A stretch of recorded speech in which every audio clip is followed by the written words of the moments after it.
Shalom, everyone. Welcome again to Secrets of Meaning, the podcast TV arm of Jewish Sacred Aging. We are very, very thankful that you're with us. I'm your host, Rabbi Address, and we do appreciate your time. One of the joys of getting older, if we are so blessed, perhaps, is to have grandchildren. And one of the great joys of having grandchildren, especially the younger ones, is at times having the opportunity to read to them and watch them enjoy the idea of reading and stories, etc.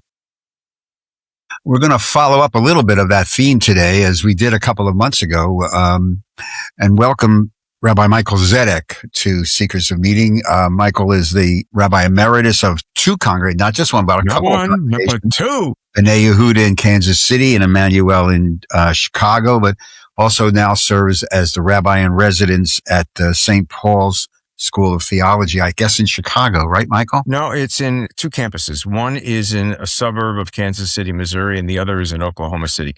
3 years ago, we moved back to Kansas City. Okay. Well, thank you for joining us. We've invited Michael to come to talk to us about this brand new book that was just published called People Are Like. But the subtitle is Stories for Young Readers. And then this is the better part, and readers who wish to stay young. If you go through the bookstore, you may see, well, it's a children's book, but be warned in a good way that it is a, quote, children's book, but with many children's books, it's not really for children. So, Michael, thank you very, very much for joining us. It's good to see you. What brought you to do this? I mean, you were with us in 2023 on your more serious, well, my different first style book. Yeah. Taking miracles seriously. So now we fast forward a couple of years to People Are Like. What happened? Boy, that's a good question. And my first response, of course, is I don't think anyone knows all the reasons they do something, but I've always been a person who finds stories more compelling, more effective, more sticky than simply bromides of essay material. That I can remember it can outflank my resistance to changing, etc. So that's the big 30,000 foot response. Bit digging deeper would be some years ago, I was teaching a bar and bat mitzvah group. They were preparing for bar and bat mitzvah. And I know some of our listeners are going to be shocked at what I'm about. I tried very hard never to repeat a story.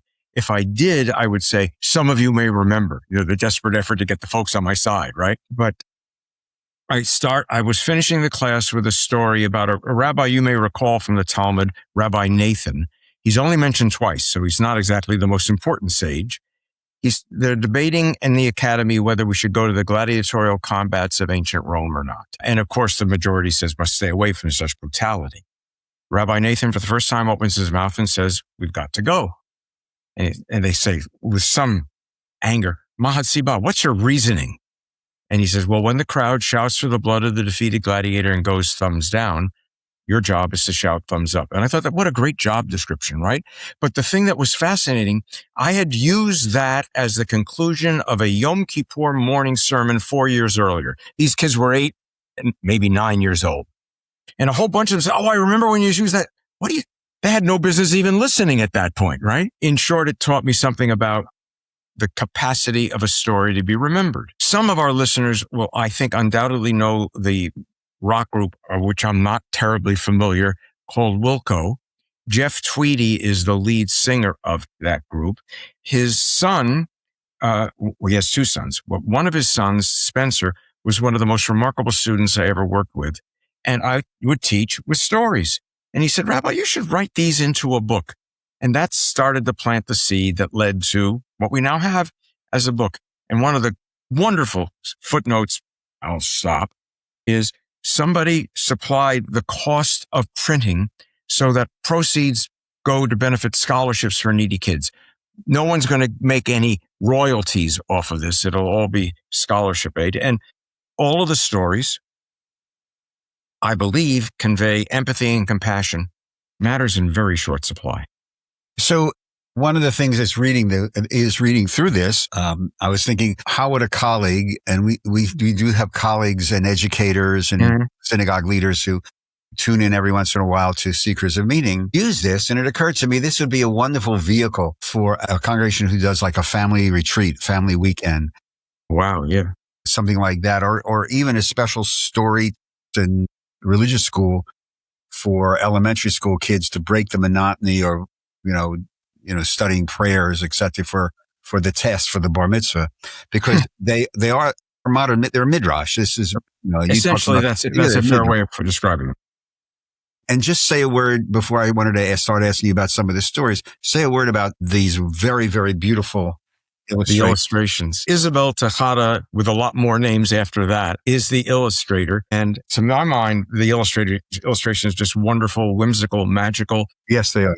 But I found her in a very curious way. Very immodestly, I was asked to audition for a TED Talk. And as you may know, there's an incredible number of screens you have to pass through, jump through, etc., because TED Talks believe they have a very specific style.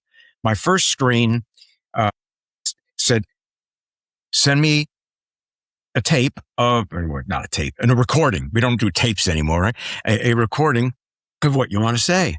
So I did. And he said, it's an interesting talk, but it's not a TED Talk. Let me send you 3 examples of the style we want. One of them was an illustrated talk. I tracked down the illustrator because I thought the illustrations were fabulous. That's how I found her. At the time, she was living in London. She's now returned to Panama, where she is from. And we worked together on this lovely book.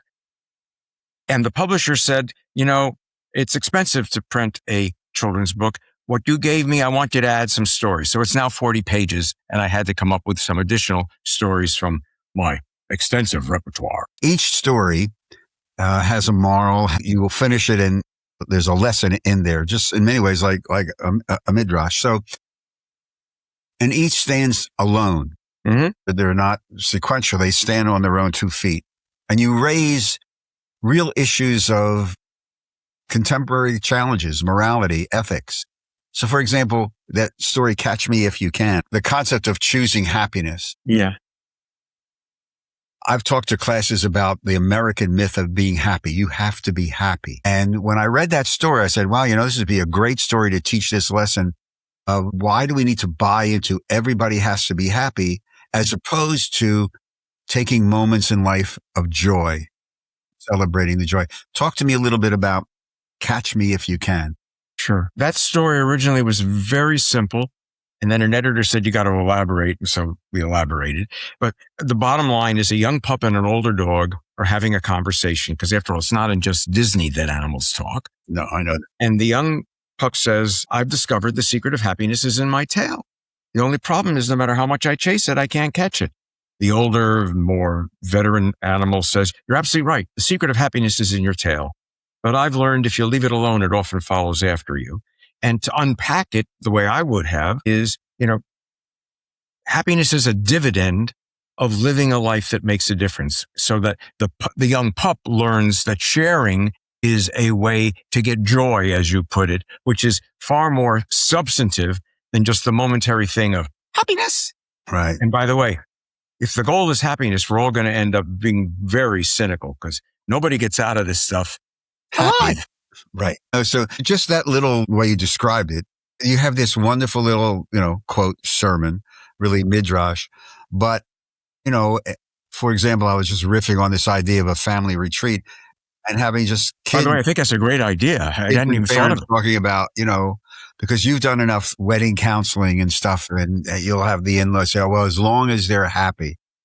And in all the years I've been working with marital couples, the line of happiness is never linear. There's always shtuyot that comes up somewhere along the way, which is non-translatable. You have this. You better know what he meant. Yeah. So one of the stories which you sort of like say, oh, this is one of my favorites, Harry the Hippo. So unwrap the hippo for me. When the publisher said we need more stories, Harry the Hippo is the first quote-unquote children's sermon I ever gave in 1974. He doesn't look that old. All right. At any rate, and essentially it's a Rudolph the Red-Nosed Reindeer story, but it's fundamentally that so many of us are the targets for ridicule or bullying or being pushed away. And Harry has only one friend, who happens to be a bald eagle, similar to the 2 folks on this podcast. And everybody makes fun of him as well. And They go to a wise owl who informs them that every animal has its specific gift. And as it happens, there's a fire, and Harry uses his great weight to save everybody from their cages. And they all apologize for their previous behaviors. And I'm assuming that more than once we've nonchalantly ridiculed, pushed aside, etc. When I read that story, again, the first thing that popped into my mind was to translate it to 2026. We're in 2026. The idea of cyberbullying. For sure. Because as you know, so many of our high school kids and pre-high school kids, they're being bullied by, with the electronics. And you could easily translate that story into how many of you have had experience with or know somebody who, and I would bet you that a significant number of kids would raise their hand. I wonder if any kids would be willing to acknowledge that they may have been a perpetrator from time to time as well. By the way, it reminds me of a story. It's one of the stories in the book, and it's about redwood trees. I was going to ask you about that. Yeah. Oh, good. Because I think it's parallel to Harry the Hippo in this regard. Isn't it better together? Isn't that this? Yeah. I think you're right, but let me take a look. I think it is, because you talk about redwood trees as being the oldest tree. Better together. Among the oldest and certainly the tallest, largest living things on our planet. And if you were to consult with an engineer, the engineer would tell you that their root network is much too small for them to grow as tall as they do. But they haven't consulted with engineers. They solve the problem. They grow in groves. They literally, and I mean the word with its full meaning, literally, they hold each other up. And I compare that to the cliques and problematics of putting other people down because we think that'll make us bigger or happier or more self-esteem. But it never works, which is why we keep doing it over and over again. The only way we really get bigger is if we help others grow. And I think that's a critical lesson. One of the things that comes through as a theme, I would suggest to the people who are watching or listening is what Michael is talking about. I call it the theology of relationships, but it's really, and we talk about this a lot in the Jewish sacred aging world, the fact that as we get older, the power and importance of human relationships become even more important, and they become our roots. Mm-hmm. I'm sure in your rabbinate, you've dealt with people sitting in your office in a counseling situation who feel unrooted and alone. And the isolation, loneliness epidemic now really reflects that. It's very, very powerful.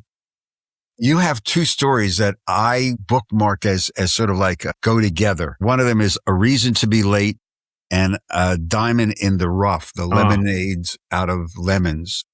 Every colleague I know has had this conversation with a congregant.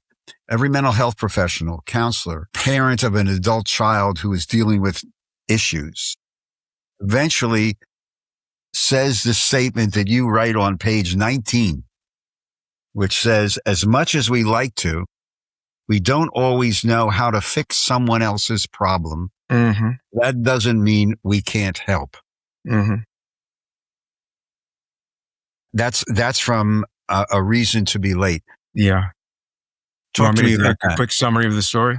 Talk to me about it. It's a great story. By the way, this is one of the moments where an editor was absolutely brilliant, I thought. My original telling of the story is the child who stays to cry with her friend because her favorite toy has broken, comes home late, and her parents are upset with her because they didn't know where she was, etc.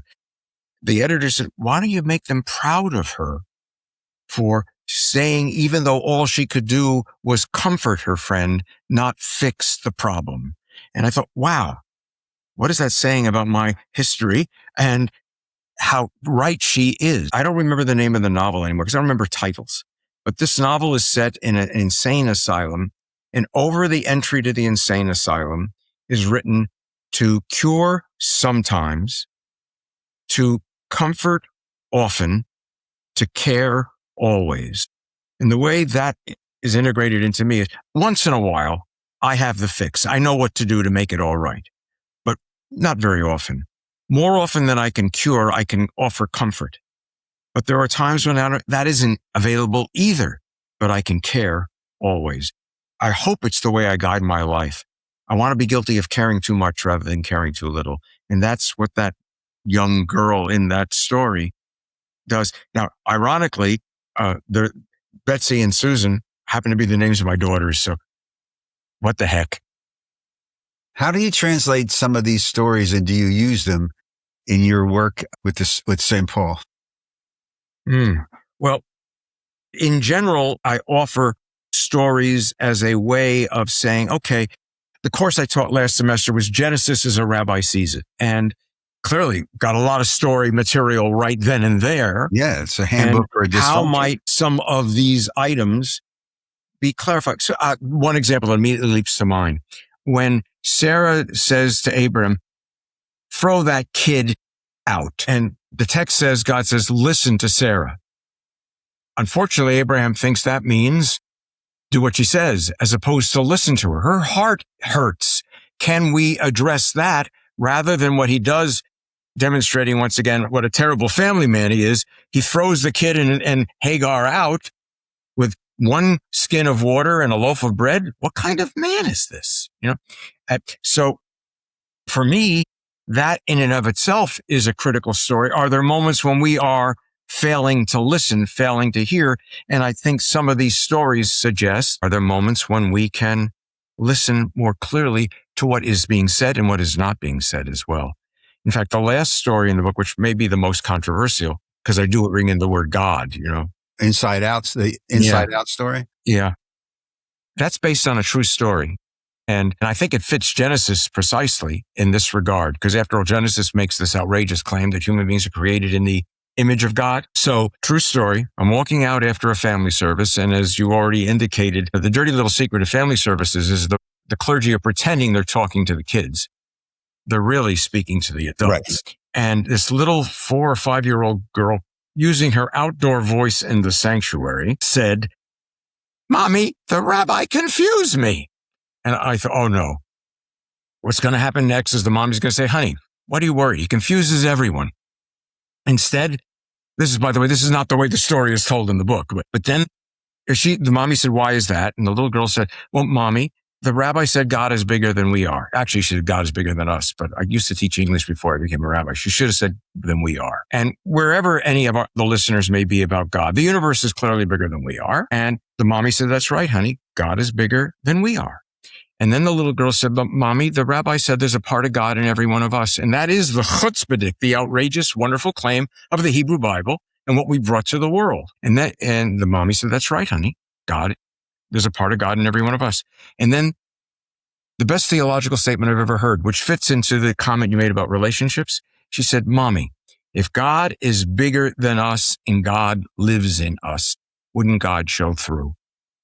And I just think that's a magnificent reflection, because you and I have known people like that. We would strive to be persons like that. In fact, there's no Greek in this book, but those of us who know a little Greek, the word enthusiasm comes from the Greek word enthusiasmos. It literally means to be full of God. The Hebrew word is even better, hitlaavut, to be on fire. And it's reflexive too, right? Yeah. So, oh boy, you're not kidding. No, I think I had to memorize that for an exam about. Why do you say that story is controversial? It's a beautiful ending to the book. Well, I think so, and I'm grateful that you agree. But there are folks, God talk is immediately a turnoff. I see. And I would wish that weren't the case, but it certainly is. Because all too often, especially if we haven't explored the idea, we give up on Santa Claus, and most people's theology is Santa Claus-like. When you are teaching at St. Paul, does this theological conversation, and I'm interested in answering because these stories are our window. These stories are a portal to theological conversation. If somebody really, really wants to dig down, and you really don't have to dig down too far to see, there's a theological statement in each one of these stories, which is why I think it's could be a very useful and powerful tool in education in religious schools, et cetera, et cetera. Do they respond theologically to when you do these stories? It's so idiosyncratic based on where the students are coming from. Okay. The first piece of the puzzle is that, being a liberal Protestant in the contemporary world is not the easiest trick, because you're alone with the text. And we have this exquisite 3,000-year-long conversation with the text, and most of the students just luxuriate in being exposed to it, because it opens up the Devara Hair mentality, this another interpretation as opposed to what does the text mean, and it must be univocal. It's multivalent. So that part clearly comes. The theological conundrum is Jewish emphasis is on behavior. Many Christianities have this conflict about faith versus works. What comes first? I'm saved, and that is demonstrated through my behaviors, or my behaviors can lead to something like salvation, which is not the Jewish worry. Our worry is, how do you make the world better?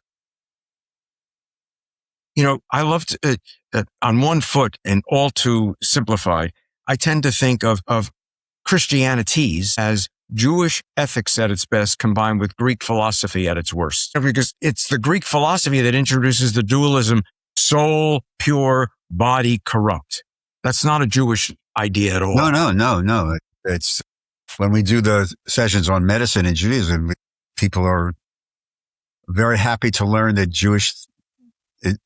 we're a holistic mind, body, soul interconnected medical system.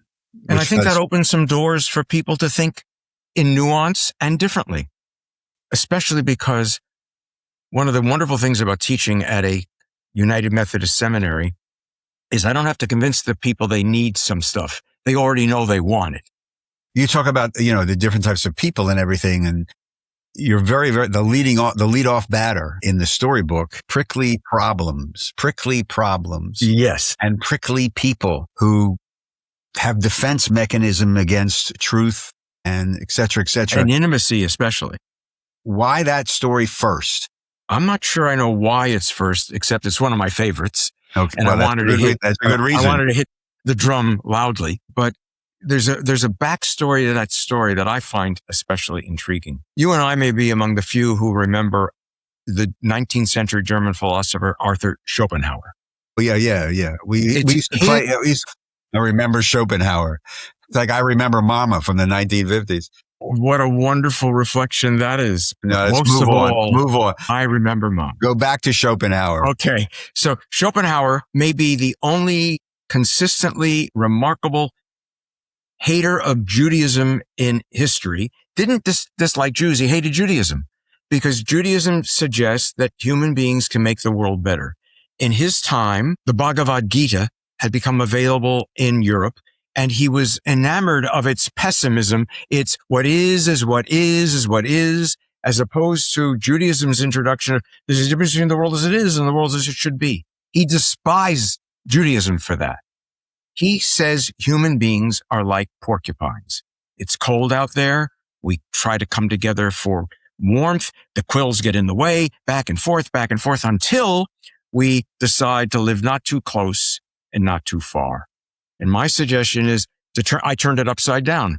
Okay, so we're like porcupines, but we can remove quills and we can establish connection, as opposed to his conviction that we're stuck in that not too close and not too far. And of course, that story ends with illustrations by Isabel of people giving hugs, because we can do that, even though we do carry baggage that sometimes gets in the way. Michael, what did you learn about yourself writing this book? I am still a work in progress. I'm reminded of, in an effort to try to respond, one of my favorite books is not because of the contents, because of the cover. It's called Born to Win. It's from the humanistic psychology heyday of the 70s. Remember it well. The back cover is of, and I think it's a girl, you can't tell. It's a very young child at the beach, unclothed, but you only see her tush. And she has her arms akimbo she's in the sand, and you see her little footprints, and the tide is coming in. She has her arms stretched out, and it says, "Be patient with me. I'm not done growing yet. And I think that's true for all of us. And I suspect that I'm constantly trying to incorporate and occasionally falling short of the stories in this book, because clearly I'm not just talking to somebody else. I'm also trying to remind me. No, I'm just fascinated by how people choose medium to express themselves and what really is behind it. Because there's always something behind it. Before we run out of time, how do you want this book to be used? Well, you've already suggested something that hadn't occurred to me, and I love it. But at minimum, I'm hoping that it cultivates cross-generation conversation, confessional in the least worst sense of that, and an opportunity for the reader and listener to grow. That's what I'm sincerely hoping for. And I'd love to imagine that it has an educational component for any and everybody. But you mentioned the subtitle, and for readers who wish to stay young. And I know you're a baseball fan. Well, sometimes. Yeah, yes. Nah, come on. Rumor has it. Satchel Paige is buried not far from where I'm speaking. And for those who don't know, Satchel Paige is certainly on the short list of greatest pitchers to ever live. And one of his less well-known statements is, how old would you be if you didn't know how old you was? And, I'm still the child who's trying to understand what it means to be an older adult who pretends and sometimes accurately does have some wisdom to impart. But I'm all the ages and stages of my life. So be patient with me. I'm not done growing yet. And I'd love to imagine that I know I'm not alone in that phenomenon. No. Well, I hope this finds the audience that you intended for. Well, I certainly hope so too. And for those who may be listening, my guess is the only way that they might acquire a copy is on Alamo, on Amazon. Alamo, Amazon, the great God Amazon. Yes, alas. But so will this be in bookstores like Barnes and Noble and other bookstores? I don't know about Barnes. I know it's in local bookstores here. I'm going to ask the publisher to see about Barnes and Noble. I know from many of the authors that we've interviewed, the challenge right now is to get the book out into the world. There's a lot of noise. Yeah. And so if this helps in any way, I hope it does. Again, the book is People Are Like Subtitled Stories for Young Readers and Readers Who Wish to Stay Young. Michael Zedek is the author. And we do want to raise up Isabel Tejada Carrasco for her illustrations. Agreed. Beautiful illustrations. Michael, thank you very, very much. Thank you. We appreciate it. Good luck with the book. I'll see you on campus. Say hello to Kansas City for us. And we'll skip all the sports imagery because we'd be here for a long time. Thank you all to all of you who are joining us on today's edition of Secrets of Meaning, the podcast TV arm of Jewish Sacred Aging. I'm your host, Rabbi Richard Address. If you'd like to make a comment or suggestion about these shows, please email me at Rabbi Address at jewishsacredaging.com. We appreciate your support. If you go to the website, jewishsacredaging.com, you'll find a very conveniently located donate button. We do appreciate your support. Just click on that and follow the prompts. It's really pretty simple. Secrets of Meaning is produced at the Broadcast Center of Lulabeck Media Companies in Cherry Hill, New Jersey. And a big shout out to our technical producer genius, Steve Lubekin. Until we see each other again on the next Secrets of Meaning, please, everybody, stay healthy, stay safe, and most of all, be kind to one another. Shalom.